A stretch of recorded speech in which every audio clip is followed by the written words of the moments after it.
Today, Serena and I make our last stand. Our last roadside stand of 2020 is about to happen, so we're gonna put it together and show you what it looks like. Yesterday was our Saturday market, and this weekend is Canadian Thanksgiving. We did really well at the market yesterday. We sold like $915, and Serena sold over $100 at the farm yesterday as well. Buddy. So it was a really good market. And we did that without bringing any lettuce. We sold a ton of garlic. People bought crazy amounts of garlic. What that means is that we are a bit low on stock in some things. We have lots of loose carrots, so we're gonna have carrots in little buckets today. We still have a fair amount of flowers left. That is what I'm anticipating will really drive the sales.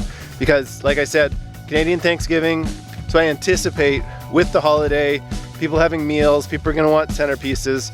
That's what it was about for everybody who bought flowers at the market yesterday. I don't think it's gonna be a record day today, but our record for our roadside sales is $450. But I think it's gonna be a good day. It's gonna be a bit sad to not do this anymore this year. The reality of the fact that, you know, our season is drawing to a close is starting to hit me. And although I am excited to do a bunch of other projects, I do really like the farming. I like the markets. I like talking with people. I like looking at all, like you've seen our displays. They look amazing, and it's fun to set them up and, you know, just be surrounded by all that color and all that beauty. So I will miss that aspect. All we can do is enjoy ourselves while it's here. I've got all kinds of our kales and chards and stuff in some cold water just to rehydrate. We use the truck just to kind of bump the length of the driveway rather than hauling carts back and forth. So I load up all the stuff into the truck, back it up to the front of the property, and then I set up the roadside stand from there.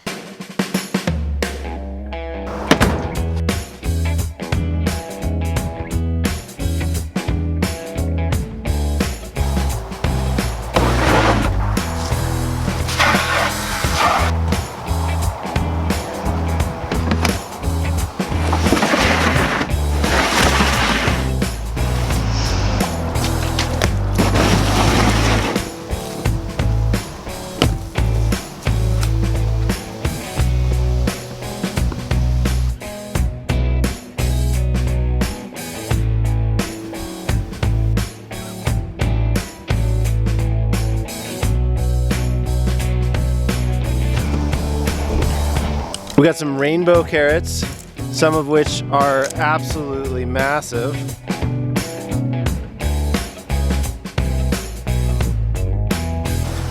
These are all the flowers that we have left over from yesterday's market. We still have the makings of more bouquets, so if we do sell out of these, we can bring all the stuff that we still have cut up to the front, and Serena can make bouquets as she's sitting up front there.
2 o'clock. We have been out here for, I don't know, like 3 hours now, and we are at $180, which is pretty good for, you know, for the day. So far, carrots have been selling really well, both in the bunches and these mini roaster baskets that we prepped for Thanksgiving especially. We also are selling the flowers really well.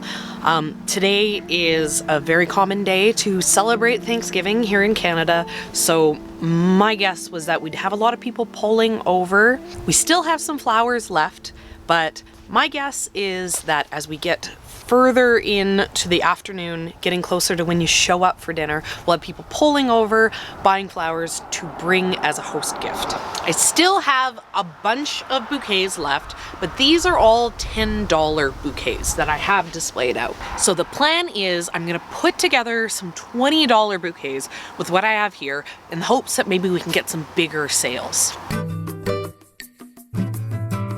It's just after 3, we sold $210 so far. Last year, this would be like our best day of the year, but this year it's, you know, like this is average for what we've been selling out here.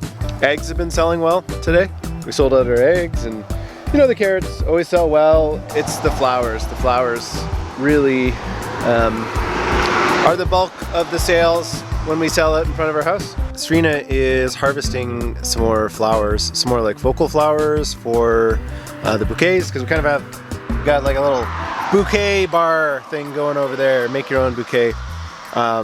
It wasn't intended to be that, but we just haven't put anything together yet, and people keep pulling over and seeing stuff they like in there and kind of putting it together on the fly. So you know, Serina's just kind of topping up the big punchy stuff, because obviously, you know, that's the first thing to go. Here comes the cavalry. I know, look at that. Oh, it smells good. I can smell the mint. Smell. Oh yeah, mint. Yeah, these are gonna look good. Tell me about some of the weird stuff you have there. Okay, so I have mint, which is flowering and about to die, so I hacked it. And then I have Jerusalem's artichoke, which I did a vase test on, and it holds up really well.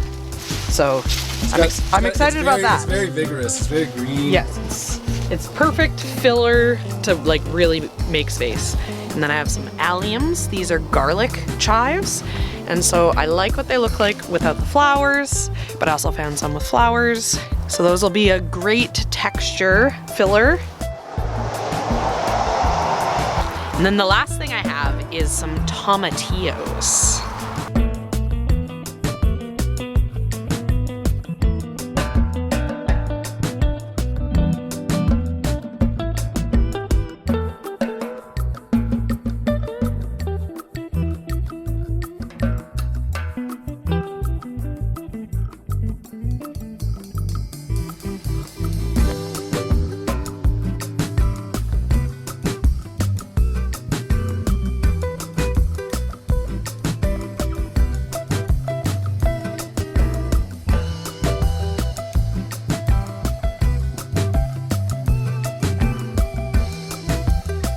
It's too loud up at the road, so we've come back here to answer some questions. Why don't we do a CSA? We don't do a CSA because the on-farm sales are essentially that same CSA customer. We have no time or interest in delivery, so we don't want to do a delivery CSA. And a CSA isn't completely labor-free. You do get the upfront money, which really helps if you need the money to buy the seeds and to get your season started. We're in a financial situation that we can front that for ourselves. So rather than having the administrative and the sales labor being, you know, throughout the winter trying to find these CSA customers, we'd rather just cultivate the regular, steady, on-farm customer. No commitment from them, no commitment for us. Same idea, just more comfortable for how we like to work. Why don't we sell at restaurants? The reason we don't sell at restaurants is because we don't have the volume to be able to supply restaurants. You need to be able to produce, you know, a ton of lettuce every week in order to guarantee that you're gonna have, you know, 20 pounds for each restaurant or whatever it is. And we just aren't there yet with our volumes, and we're not consistent enough with our crops. We don't really want to burn any bridges, you know, by screwing up. And it's another customer to deal with. You have to make fresh sheets, which are kind of like, here's what we have this week available. And you have to do communication with restaurants. We have some high-end stuff close to us because we have some winery restaurants that are just down the road. And we've talked to the chefs, they've dropped by before, and you know, maybe some of them might be interested if we were more interested. Yeah, it's something that we are considering doing in the future once everything gets scaled up, but at our current state, we're not ready. Yeah, why don't we bring loose flowers instead of bouquets to the market?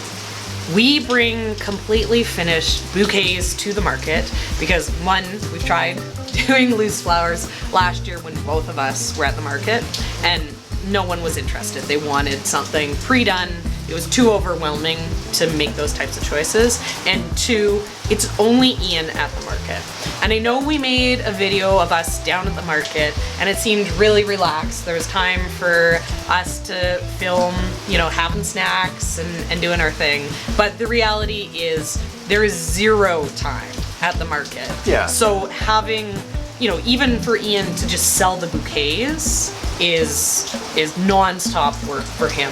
So it's not like if we took unfinished flowers to the market and made bouquets at the market, that wouldn't take time.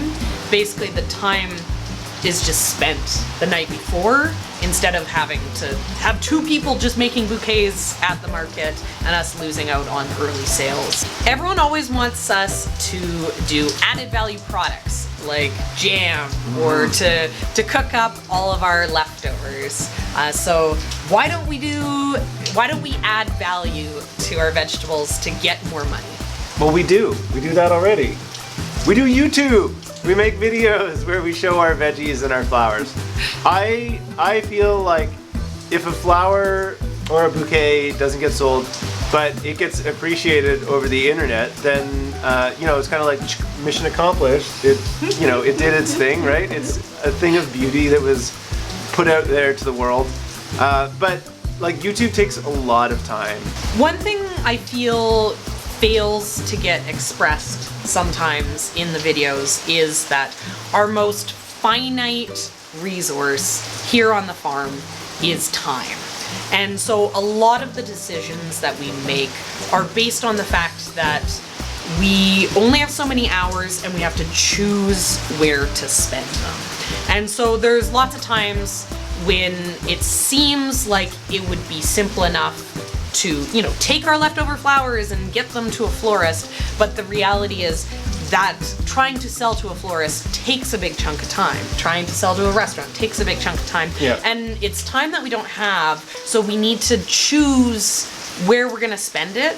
And for me, I want to spend my time on things that'll snowball in the future. Yeah. So I want to spend our, you know, our sales time on the direct to customer so we can keep building that and getting that established rather than, you know, spreading ourselves too thin across a lot of our business. best profitability like angle, our best path to profitability is to cultivate customers that come to us to buy stuff. Because those are customers that require a lot less of our time. Yeah, because customer service takes a lot of time. The person who just shows up your place and, like, you know, buys from your carport and leaves some money in the jar, those people had very little customer service, and that's our path to profitability, is people coming to us, leaving their money and taking some food. we definitely are feeling some exhaustion at this point in the year,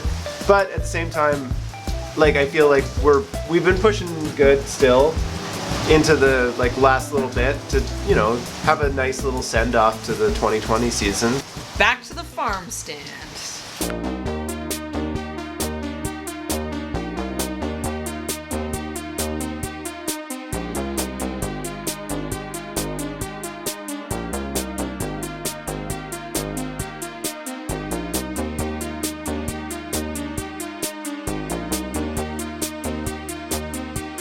So we quickly took down the stand because it is now raining and it was already unpleasant and it was already 5 o'clock. So the plan was to take down the stand anyways. But just because we've taken everything down, we've packed everything up, doesn't mean the work is over. At this point, I am out here and I am taking everything that didn't sell that is still good for selling, and I am merchandising.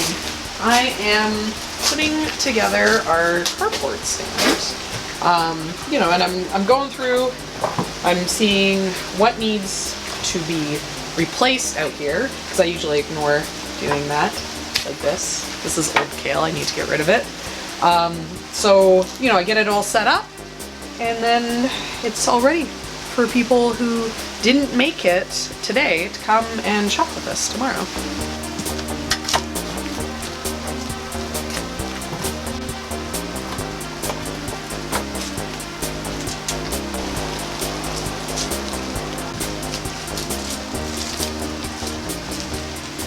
What's in this one?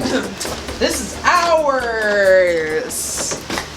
No shearsies on the last of the zucchinis. Yesterday was our best day of the year at the market. Yay! Woo! Today was not our best day on the roadside. But it wasn't bad. Did I say how much we sold? $360. But it was Thanksgiving. It was Thanksgiving. So people were stocking up, people were buying treats. How many flowers did you make this week? We had 50 bouquets for the market.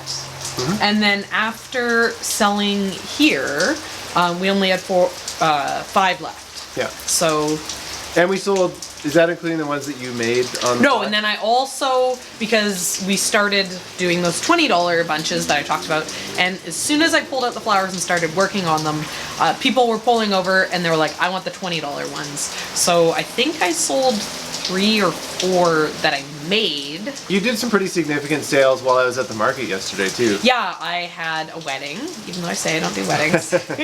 It was a very low-key wedding. It was just 6 $20 bouquets, and then they bought another $10. So I had $130. I sold 2 other $20 bouquets, as well as mystery money that just magically shows up in our jar.